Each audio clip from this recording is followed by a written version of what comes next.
Drake will go down as one of the most successful, not just rappers, but artists of our entire lifetime. And with Iceman right around the corner, today we are going to grade every single Drake album. This grading will include collab tapes with Party Next Door and 21 Savage, considering the fact that those are considered albums. But this grading will not include mixtapes. So, With a Time to Be Alive, More Life, if you're reading this, you get the idea. They won't be here because they don't classify as albums. They're mixtapes. Look, man, I don't make the rules. Blame Drake, blame the labels for presenting these projects as albums when they're not albums, they're mixtapes / playlists, whatever. But with that being the case, let's jump right in to his debut album, Thank Me Later, B+. This album was Drake officially opening the door to the mainstream hip-hop world. And while there are great songs on here like Fireworks, CC's Interlude, Fancy, Find Your Love, to me, it was a great introduction, but it pales in comparison to Take Care, A+. A lot of people believe this is his best. I don't have to go down the track list, but you know it by now. And if you don't know, how? Starting from the title track going down, Over My Dead Body, Shot For Me, Headlines, Crew Love, Take Care, Marvin's Room, Underground Kings, We'll Be Fine, Make Me Proud, Lord Knows, Doing It Wrong. Like, dog, this is a star-studded classic album, bro. It went. He's like, I'm not trying to do that in the game. That's not why I'm here. So I'm waiting for something that's never going to happen. It's like Low waiting for a classic Drake album. It's never going to happen. Oh my God, damn, man. This album was so good because it essentially revolutionized hip-hop and made it what it was 5 years, 6 years later with emotional rap, emo rap, and whatever other terms people were calling melodic rap during the SoundCloud era. It was so revolutionary that it was called anything but hip-hop. Pundits like Charlamagne the God were going on the radio saying, this is bitch music, this isn't real rap, this is soft guy shit, this is sassy boy stuff. So what did Drake do? He just came back with another classic. Nothing Was the Same. S. Yeah, we're doing things above A+. This is like Dave Meltzer. I don't have to do everything on a 5-star scale. I can do whatever I want. It's my grading system. What puts this album above Take Care is the fact that this was the project that gave you the healthiest balance of singy-songy Drake to rapping Drake to introspective Drake. From Tuscan Leather to Pound Cake to From Time to Hold On, We're Going Home, Started From the Bottom. You got everything on this project when it came to Drake at his best in a concise 13 tracks. Mainstream hits, great album cut hits, R&B-ish hits, great introspective records. What else could you want on a Drake album? This album would essentially go on to be kind of a blueprint on how Drake would construct his albums later on down his career. So let's get to the next album, Views, B. I know this has become the cult favorite, the most protected album of the fan base because it was heavily criticized when it was released. It's still a good project, but when you both compare it to his own work previously and how it stands alone, the highs are really high, but the lows are just It's a very solid effort, and it aged really, really well. One Dance, Too Good, Fire and Desire, Hotline Bling. I mean, there are superstar smash hits here that help curate the entire playlist for 2016. And there's also great album cuts like With You, Weston Road Flows, Grammys with Future, Feel No Ways. By all intents and purposes, myself included, a lot of people were wrong about this project in 2016. However, it does.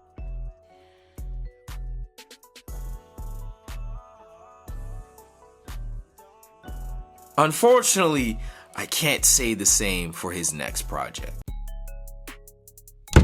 This album would be a D with or without the added weight of his child getting put on blast by Pusha T. March 14th, while a decent track, feels weird. Jaded, my personal favorite track, also feels weird. If you know, you know. But Mob Ties, I'm Upset, all of these tracks just feel weird. But songs like Nonstop, After Dark, Elevate, Sandra's Rules, God's Plan, and Nice for What really hold this album together with huge band-aids. If this album didn't have the huge commercial success with the huge commercial hits, because at this time Drake was basically fish grease, he was the hottest thing on the planet, he essentially couldn't miss, this album would be his worst album of all time without a shadow of a doubt. But because it does have those decent tracks and it does have the monumental hits, honestly, I'm willing to change the grade from a D to a C. Not a C plus, not a C minus, a C. Certified Lover Boy, A minus. To me, this will probably go down as Drake's last great album and his last time he'll ever get an A on a project. At the time, the reception to this album was very polarizing, mostly because the album cover, but it also felt like Drake's shtick was starting to lose its luster. The raps felt out of touch. Nobody could relate to what he was talking about anymore. IG captions were now dying. But to me, there's maybe 2 to 3 skips on this entire 21 song project, might I add. Champagne Poetry, Poppy's Home, Girls Want Girls, In the Bible, Love All, Fair Trade, Way Too Sexy is polarizing, but to me, it reminds me of a time when I was a sophomore in college just getting back on the campus and it was a good time. TSU, In Too Deep, Pipe Down, Yeba's Heartbreak, No Friends in the Industry, Knife Talk, 7 a.m. on Bridal Path, Race My Mind, Fountains, Get Along Better, You Only Live Twice, I Miss You. Like, dog, that is an insane run for an album. I don't understand the hate that this album gets. Is the album cover kind of trash? Yeah, but that doesn't justify the hate that this album got. This album is goddamn great. And sure, this is where you really see the whole Drake formulaic album plan really put on display, because this album felt like Drake was cosplaying his old self. But hey bro, that's a pretty good guy to cosplay. Unfortunately though, after this album, it goes downhill a little bit. Honestly, never mind. D. It's 2 decent songs on here. Especially when you combine the fact that everyone was starting to do the Baltimore Club, Jersey Club, Philly Tang, house music thing around this time. Look at Beyonce. It just felt like the most low effort thing, and in a weird way, it was a diss to Jay-Z, because rumor has it Drake got word that Beyonce was dropping a house club inspired album, and so he wanted to drop his before Beyonce could drop her. It was a lot of weird stuff going on at this time, and it just felt low effort and felt uninspired. And this is where the Drake criticisms really started getting louder and louder, because a lot of people at this time felt like Drake was no longer putting in real effort. As long as he was in the studio and his voice was attached to it, it was going to sell a lot of records, and that's all that mattered. The quality of music didn't matter as much. And it makes it worse because there's legitimately a guy on YouTube that did this album 100 times better than when Drake did this album. If Drake did it like that, where it was clear that it was a lot of thought and effort put into it and the production sounded as good as the guy that did it on YouTube, this album will be one of Drake's best in his catalog. But because he just didn't care and it felt like he put this album out of spite when you think about the rumor, it just makes this a D. Her Loss, B minus. This is a good album, but I think we all overrated it when it first came out. We were all stuck on the Drake 21 collab thing because we felt like that was the greatest collab of all time. It was like that weird mix of like good Canadian guy mixed with Atlanta hood nigga, and for some reason the pairing just worked. And up until that point, every song they had together basically was a hit, from Jimmy's Cooks to Night Talk, so it made sense for them to do a collab tape. But the problem is that this wasn't a collab tape. This was a Drake featuring 21 Savage album, a theme that we would see again. So while this album hasn't necessarily aged the best, it honestly got faded out after a year, it still is pretty decent when you go back to listen to it, which is why it gets the B minus grade. For All the Dogs, F. The reason why this album gets an F is simple.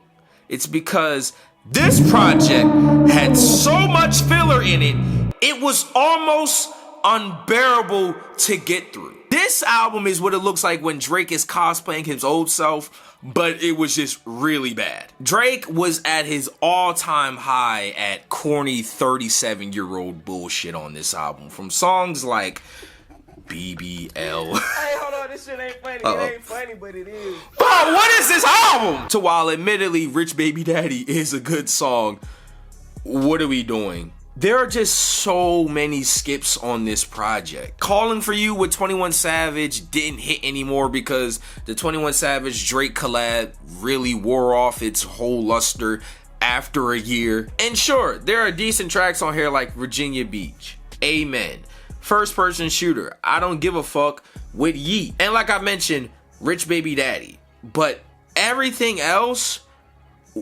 what were we doing? This was the real project where everything wrong with Drake really showed its ugly head. Because again, who the fuck is Jason? And finally, some sexy songs for you, D. TikTok will make you believe this album was full of heat. This album is the epitome of like when you're trying to post the perfect thing on your IG story and you're trying to match up the time sequence of the song so that it perfectly fits and encapsulates the vibe that you're going for. This is what this album is. In 30 to 45 second sprints, yeah, it sounds alright. But then you gotta listen to the rest of the track, which is 3.5 minutes of just Drake mumbling and crooning about things that he shouldn't be mumbling and crooning about as a 40-year-old anymore. Yeah, the hook's alright. The edits are cool.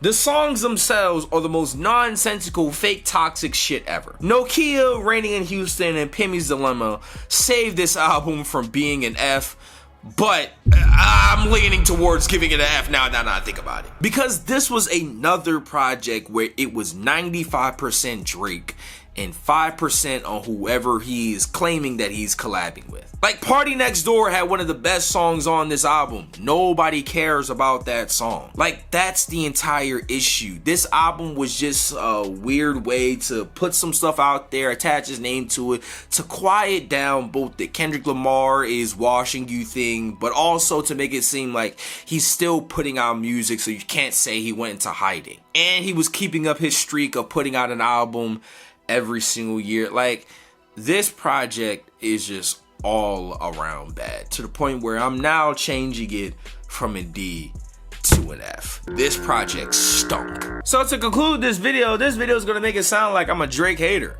I know a lot of people already kind of feel that way, and that's not necessarily the case. I think Drake is a fantastic rapper. I think Drake is a fantastic artist. It's clear that Drake, however, in the past maybe 7 years has gotten lazy, and it's reflected in the music. And it's so clear that he's trying to recapture what made him the greatest rapper on earth at one point so bad that he just regurgitates things from his 20s that he shouldn't be talking about at almost 40. So yes, we have gotten great Drake moments, but in totality, over the past 6 years at least, there hasn't been a whole lot of great to say other than Certified Lover Boy. So hopefully Iceman has him rejuvenated, reinvigorated, reignited to step back into the field and show everybody why he was one of the best rappers on the planet and why a lot of people think he's the greatest of all time. And if he's going to continue to pull off this whole I don't care, I didn't lose, and I'm Drake, so who gives a fuck, I'm gonna sell 1 million records anyway thing that he's been doing for the past decade, then this project will really suffer. But hopefully Iceman is a banger. But y'all let me know how y'all would grade each of Drake's albums in the comment section below, and put your explanation as well. I really want to hear your thoughts. Make sure y'all like, comment, subscribe, follow me on TikTok, follow me on IG. It's been your boy Josh Shiro. We out.